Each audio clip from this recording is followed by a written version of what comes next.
All right, I'm David Wilcock, and we are here with another live stream.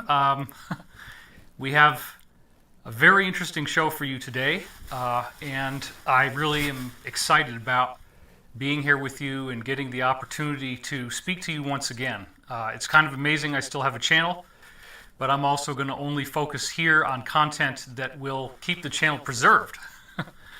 So, today's subject is the Great Pyramid. And it's a very intriguing monument, and as you're probably aware, I was involved in many of the seasons of Ancient Aliens, over 100 episodes, and it did become the #1 show on History Channel.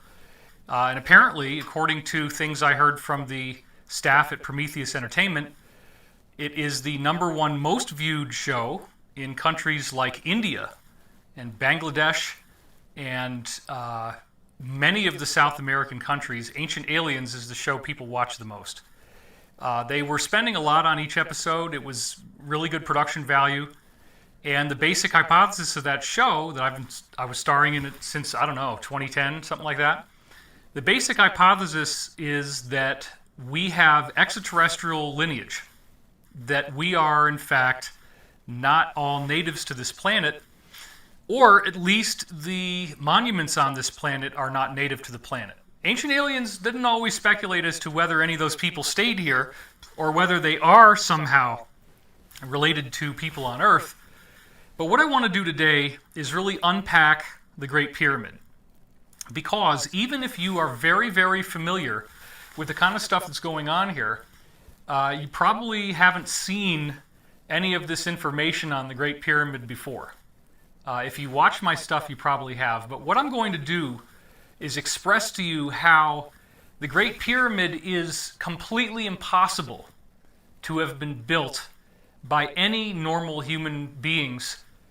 Even if we tried to do it now, we would be greatly, greatly hampered in our ability. There is no reasonable way to replicate what the Great Pyramid is or what the Great Pyramid looks like today with any of our conventional technology. We're dealing with incredibly, incredibly heavy blocks of stone.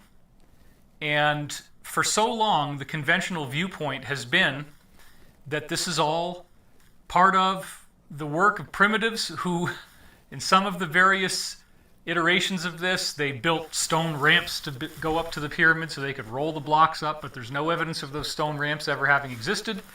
Or they will also say that the stone ramps were augmented with logs that were slathered in butter, and a bunch of slaves that just pushed these stones up the ramps on these buttery logs. This is completely, completely insane. And there is absolutely no way to stage a reenactment where people could move these giant blocks and actually get anything to happen out of it. And the reason I point this out to you once again is my ongoing emphasis of the work of Giorgio de Santillana and Hertha von der Schend in their epic classic of historical research called Hamlet's Mill. Now, Hamlet's Mill is a book that was profiled by Graham Hancock in his epic classic Fingerprints of the Gods, which was released in 1996. That book had an extremely transformative effect upon me and upon the research I was doing at the time, because Graham Hancock had tied together information that I had been seeing in hundreds of books. I actually read somewhere in the neighborhood of 300 to 400 books while I was in college on the subject of UFOs, paranormal, Bigfoot, anything and everything having to do with UFOs, ancient civilizations, giant stone monuments, etc. When you bring in Graham Hancock's Fingerprints of the Gods, he had many of the things I'd already seen, but then he also focused on Hamlet's Mill. So these two historians, Giorgio de Santillana and Hertha von der Schend, had a unified theory of history in which they're looking at historical written traditions from all over the world. And let's also remember that at the very least, these mythologies were coming from at least some sort of visionary state that the person was getting, whether it was in a trance, whether it was in a dream. And also it appears in the case of the foundation of Islam, the foundation of Christianity, the foundation of Judaism, all of the Abrahamic religions at least, that there were very definitely in-person contacts taking place in these cases. Muhammad said that he was being greeted by Archangel Gabriel, and Archangel Gabriel was described as a human-like being that was interacting with him. So there's some very, very intriguing things in Islam that correlate with these other 23 ancient spiritual traditions. So I don't think that it's important for us to try to focus on just one religion, because unlike what is going around in the Christian community for the most part, this idea of a dimensional shift or rapture is greatly enhanced and greatly strengthened when we bring in the corollary data from other types of information. When we start to bring in the data that suggests that these traditions were inspired by real extraterrestrials. That's the only explanation that really fits for why Santayana and Van de Schend found such bizarre information. Think about it this way. Let's go over to the, 5. Think about it this way. Without this tradition, where would we be spiritually? How many people would still be trying to be the best person they could if we didn't have beings like Jesus, Buddha, Muhammad, Krishna, Moses? If these beings weren't showing up and having these incredible experiences, and then if their writings were not transformed into something that we could use, where do we go? We might not have a planet that was anywhere near as positive or spiritual as what we got. Now, you could say, yeah, David, Earth is in a lot of trouble, and I'm not really that happy about what's going on right now. These 23 ancient traditions were specifically written to speak to us today. They were not written for the past.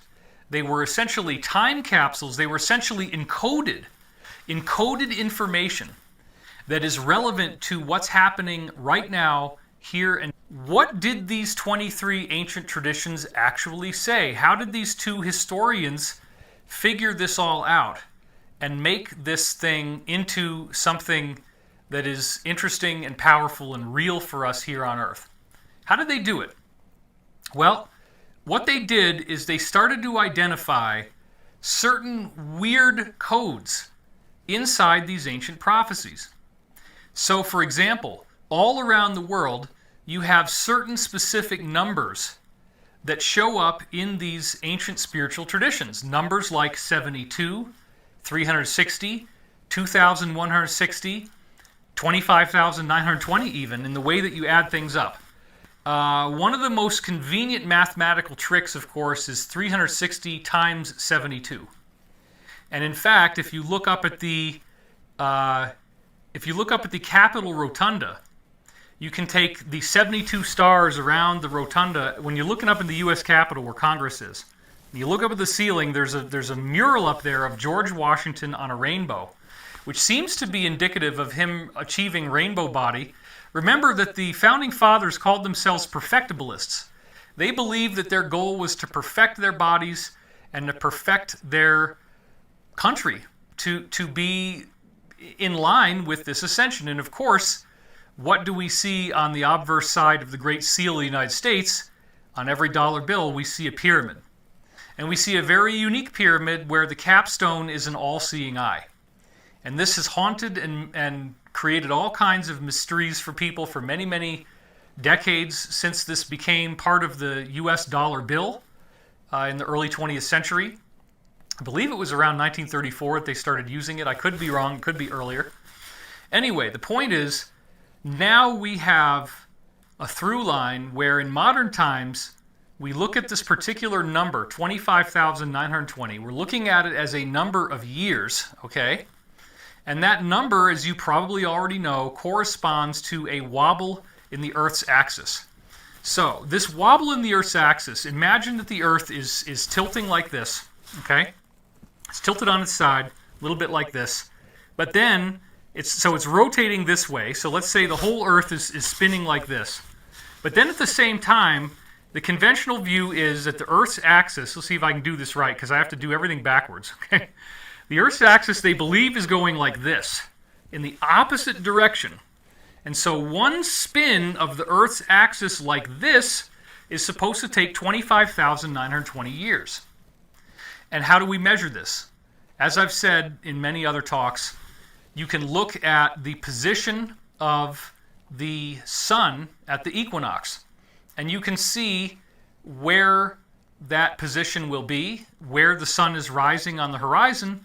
You can also at night look at the stars, and that's called, well, when it's coming to pyramids and so forth, aligning with them, they call it archaeoastronomy.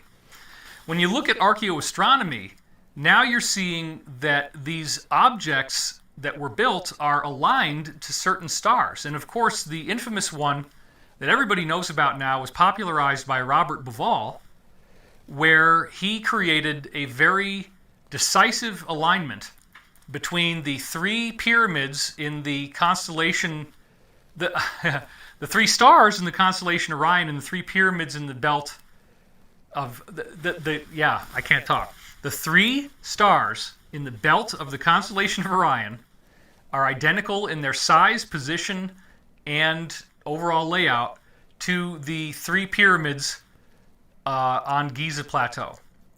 Then there are other pyramids that also correspond perfectly with where other stars in the constellation Orion would be, and where the Milky Way is in proportion to the constellation Orion, you have the Nile River.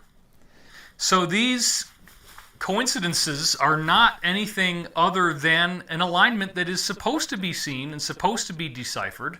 It's very strange that you have two large pyramids and one smaller one right next to it. In fact, let me just zip ahead a little bit so I can show you what I'm talking about here, so you can see this.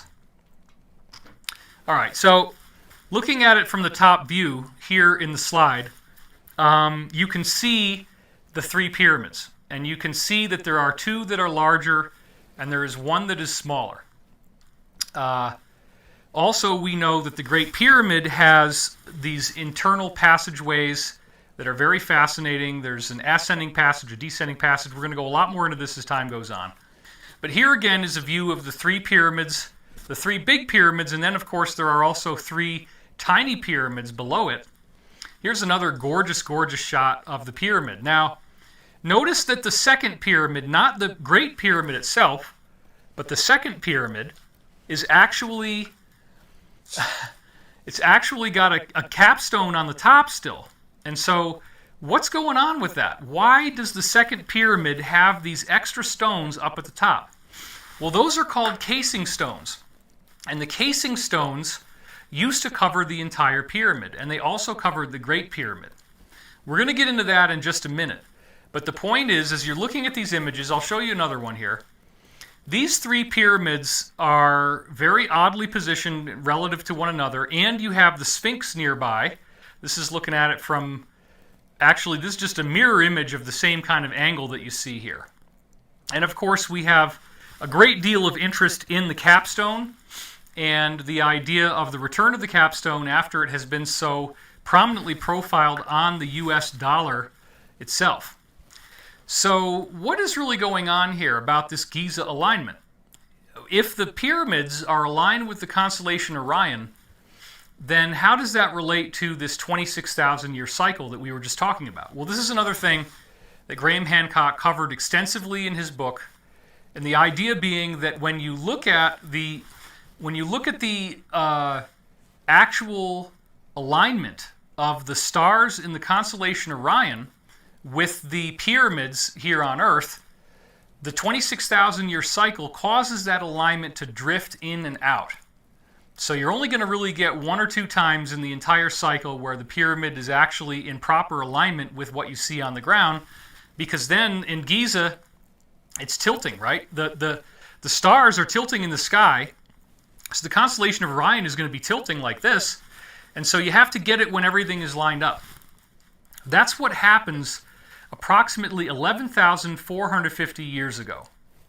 And so the Giza alignment discovered by Robert Bauval encodes a period of time that appears to be 11,450 years ago.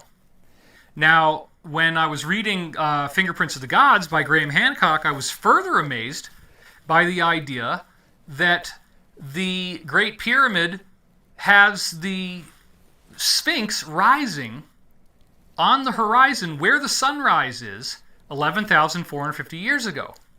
And in the ages of the zodiac, these 2,160-year intervals of time, we are in the age of Leo in 11,450 BC.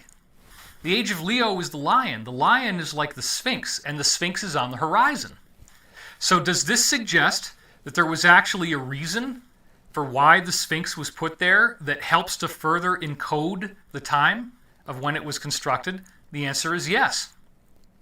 All of these things are very, very fascinating because they interlink together to suggest that the Great Pyramid has its roots in severe antiquity, so far back in time that the only realistic assessment we have of any advanced civilization from that time would be these historical records put down by Plato in the Timaeus and Critias regarding this concept of the Atlantean civilization.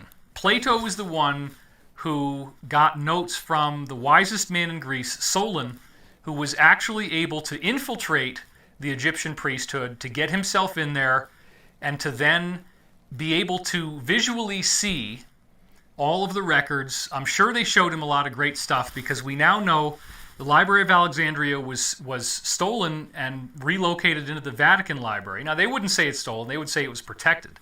But the point is, according to at least two different insiders I've spoken to, the Vatican Library has an incredible number of books that the Egyptians had found that are books from an off-planet civilization.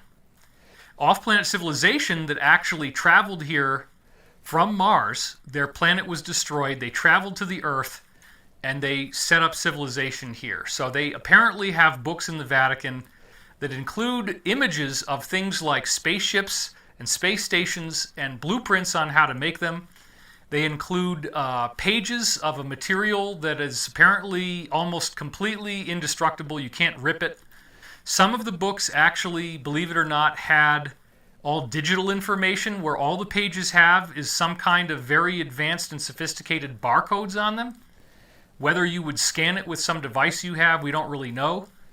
But suffice it to say that if we do get a full, honest disclosure, it must include the fact that humans are not indigenous to Earth, that at least some of the humans on Earth migrated here from somewhere else, and this appears to be the solution to the elongated skull mystery.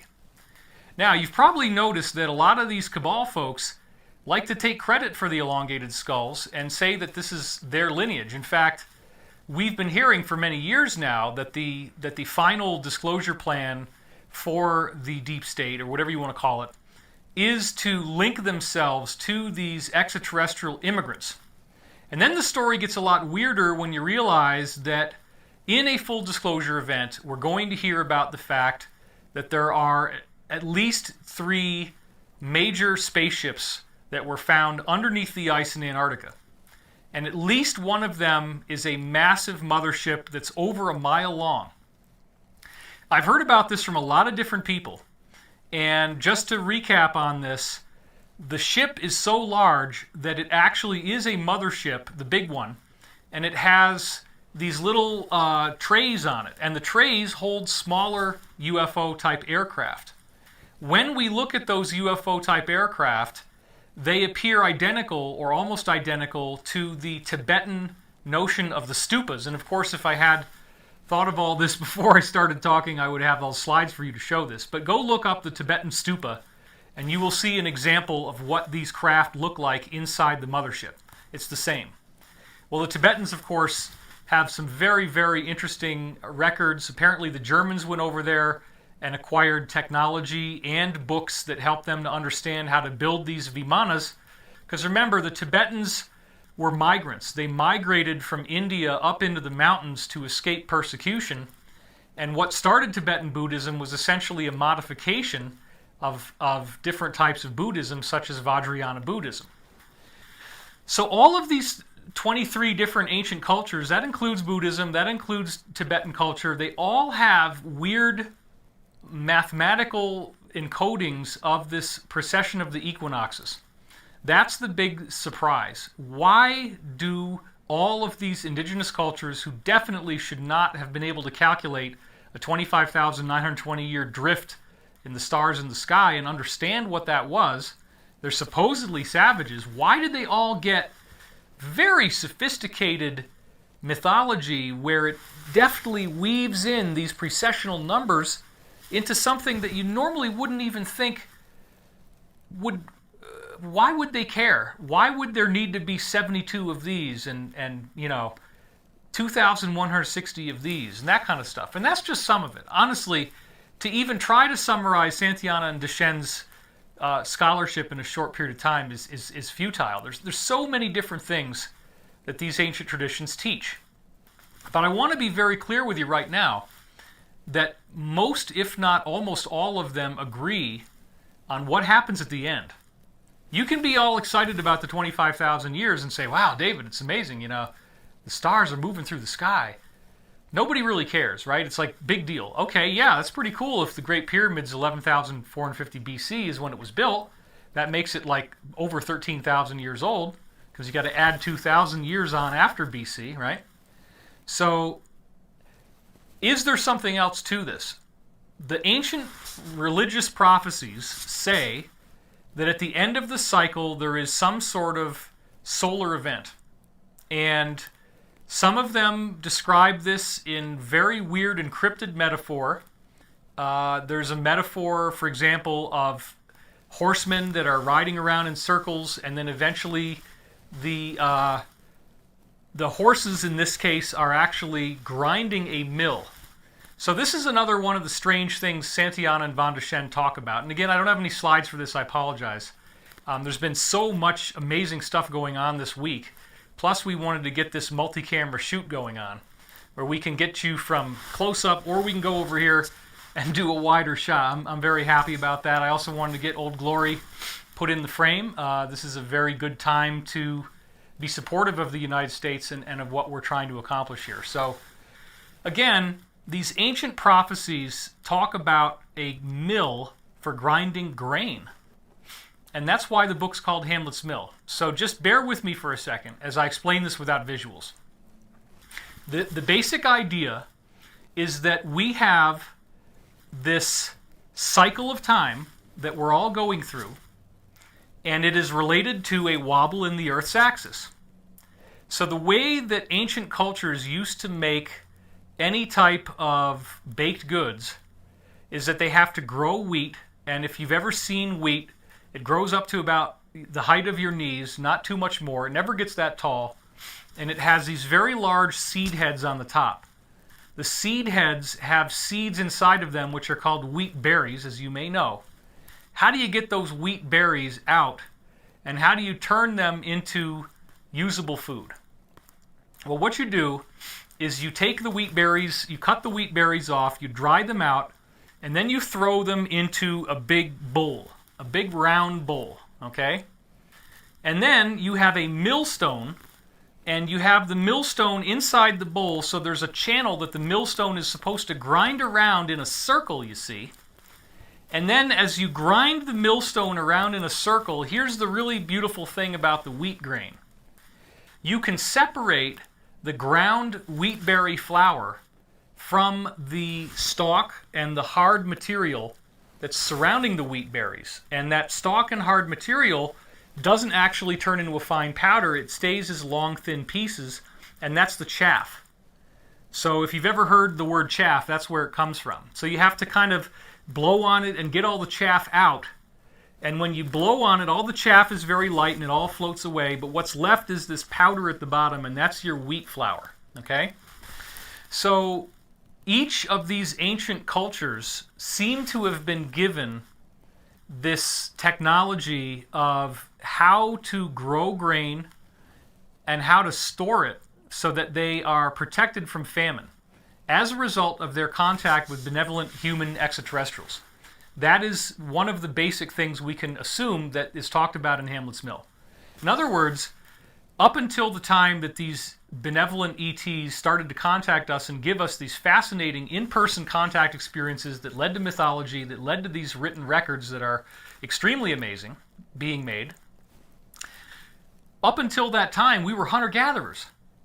And so all we knew how to do is to hunt animals in the wild and to gather berries and fruits and things that were already growing. We really didn't even understand about planting seeds and cultivating our own crops. We didn't understand about keeping animals in some sort of farm instead of them just being free range and having to find them.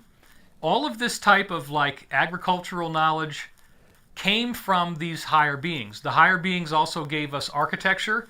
They taught us how to build houses so that we're not just living in a cave anymore. They essentially civilized the planet. And this appears to have happened in the aftermath of the Atlantean catastrophe. So the Great Pyramid was built 11,450 years ago, BC, so it says on its own layout, or at the very least, it was built in an homage to that time. Maybe something was built 11,450 years ago, maybe the Great Pyramid was built, and maybe the other pyramids were built later according to the original plan. We really don't know, but whoever built these the Great Pyramid and all the other pyramids, they definitely wanted us to look at the alignment with Orion and when that happened, okay? Then when you look at all this historical research, what do you see? It appears that society was very, very technological. The reports that we're getting from insiders include the fact that this mothership that they found under the ice in Antarctica was around during the time of Atlantis. So I think we really have a very myopic view of Atlantis. I don't think we fully appreciated how high their technology was, that they had the equivalent of 3D printers for their meals. They had completely lost knowledge of how to raise animals, how to grow grain, or any of that stuff. I mean, they could have looked it up. But then all of a sudden, imagine if you have a society where you have the equivalent of smart glass pads, you know, iPads that are on a piece of glass. You have anti-gravity, and you have 3D printing of your meals, and you have these advanced spiritual capabilities, and then there is a grotesque global catastrophe. The Atlantean flood sinks the island, because there was an island, and everybody on the island dies, or most of them die. According to the Edgar Cayce readings, his own prior incarnation was a being called Ra-Ptah, and that being was aware that Atlantis was going to sink and actually warned a lot of people about it, and was able to get a group of people to flee the areas that were going to flood. And after the earth settled, they went to Egypt, according to the Edgar Cayce readings, which again, if you don't know this, Edgar Cayce, born 1877, died 1945, 14,000 documented medical readings where he was able to analyze and diagnose people's medical problems having nothing but their name and address and an agreement that they would be at that address at the time of the session. No front loading, nothing else except, okay, just be there at this date. And yet, 14,000 times in a row, people's medical conditions were diagnosed and they were given treatments that actually produced results. So that's a pretty astonishing proof of concept, and Edgar Cayce's readings are another thing that in a post-disclosure society really should be taken seriously, because there is no conventional explanation for what this was.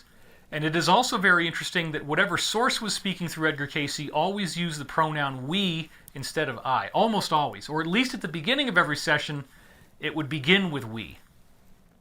So the Edgar Cayce readings revealed that his own prior incarnations included this individual who apparently warned everyone about the sinking of Atlantis and then relocated to Egypt and helped to build the Great Pyramid with a group of non-terrestrial humans.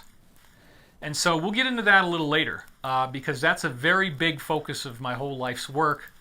The Law of One series, of course, from 1981 to 1983 is when it was produced intuitively, but there's nothing else like it. It is a question and answer session between a PhD physics professor named Dr. Don Elkins and an alleged extraterrestrial intelligence that claimed in the books that it was responsible for building the Great Pyramid. Now here's the thing that's really interesting. The Great Pyramid is something that is an enigma beyond our wildest imagination. You cannot explain the way that it was built with any type of conventional technology that we have now, and we honestly don't even have a path. At this point in our history of evolution, we don't have a path where we could actually rebuild the Great Pyramid. We really don't. We don't know how this could be done, and I'm going to show you the precision of the architecture here in just a minute because it is very, very fascinating.